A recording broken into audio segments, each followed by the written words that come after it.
Welcome, welcome. So welcome back to the series, guys. Super GT has been kind enough to give me my YouTube account back. Anyway, we have got Mario Sonic starting us off here.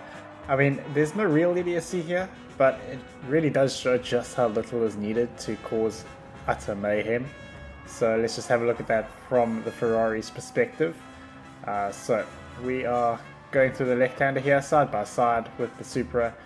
Side by side again. Supra's going to go a little bit wide, hardly anything, barely touched him, and that was enough to send the Ferrari crashing and also crashing out of the race. And then moving to number 7, we've got RX-8 Racer on the same track actually, and this poor chap, again no real idiocy, but like he really got dealt a rough hand here. He's going to be served with one of those massive wall crash penalties that seem to be a thing on this track.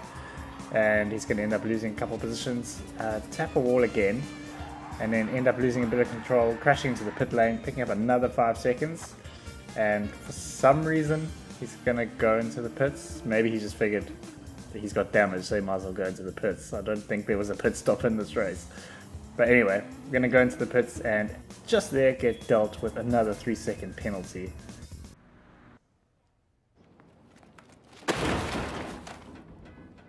It will probably be enough to make anyone throw their PS5 into the bin.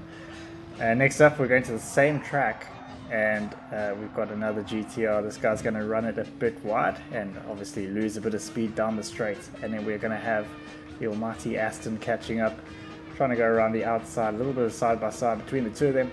And then through the left-hander, not any room given to the Aston whatsoever. 5-second penalty for hitting the wall. Make that 10.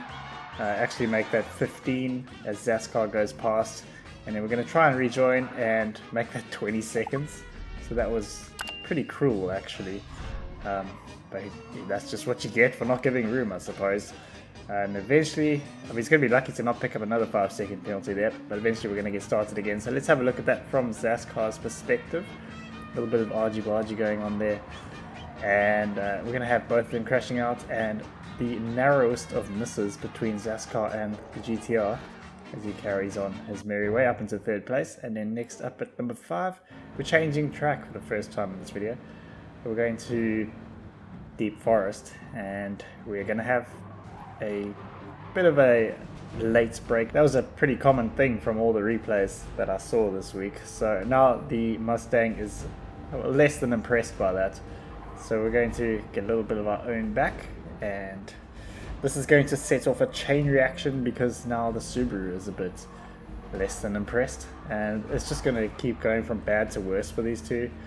Anytime they get around each other, they are going to go for a bit of a fight, and I'm almost impressed that this hasn't affected anyone else up until this point. Well, it does eventually affect other people, but not before these guys have a real mudslinging contest.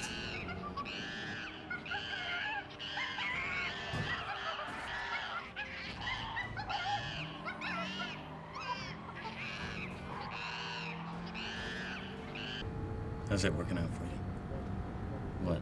Being clever? It's just what you get, I suppose. 3rd to last and stone dead last. And you just can't let things go. And then next up at 4, same track.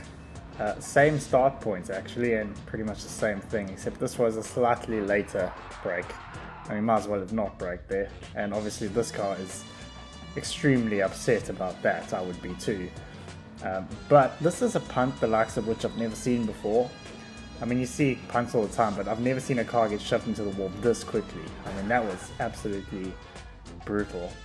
And then we're going to have damage on our own car and then sort of forget that we're in reverse. So we try to get back up into 1st, end up in 3rd with a 1.5-second penalty. I mean, he's really sacrificed his own race. And then I spotted that happened at pretty much the same time. I mean, that was pretty stupid, I would say. And then starting the top 3, we are moving to Laguna Seca with PSRT Chicago.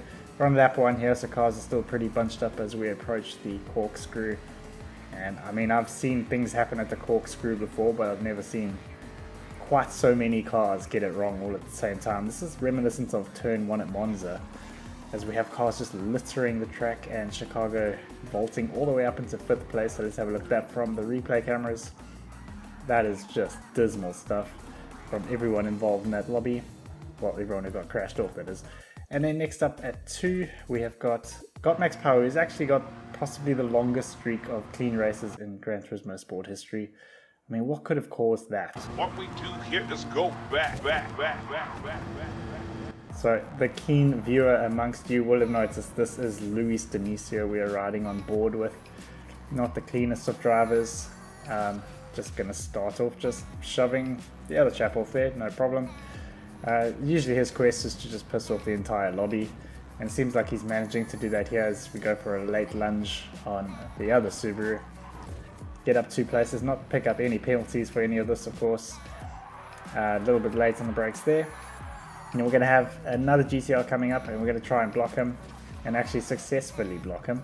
So by this point, Got Max Power is not really very impressed with what he has seen so far, as we have the 2 Subarus having an argument again. We're going to try get around Luis. Luis is going to make a big move to defend, or block rather, and then shove him into the wall, and that is it. Got Max Power he's giving up his clean racing. Lock and load. We're going in. Shove him into the wall. Pick up a big penalty himself, but I think anyone who's raced with this chap will probably agree it's well worth it to shove him down into 14th place. And then the number 1 spot, if Luis is number 2, obviously Kimi is number 1. So this is just wonderful stuff from Kimi, really in fine form here. We're going to start just shoving people off here. Wonderful stuff. Obviously lap 2, not looking to keep it clean for very long. I mean, 1 lap is longer than he usually does. But as we come up to the hairpin again, gonna have someone serving a slowdown penalty. Would have very easily gotten past, but we're just gonna shove him off the track just for the hell of it. They had no incidents before that.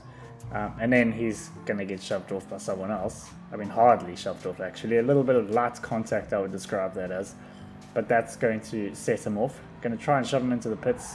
Not succeed in that, but do still succeed in crashing him off, unfortunately. And then going into the first corner, we're going to slow down and just start having a go at the rest of the lobby, I suppose. And now everyone is upset with him. And as we move forward, we're going to shove another Subaru off. We are going to notice something very interesting here, and that is the massive queue that is starting to form behind him, because obviously he's slowing down the entire race.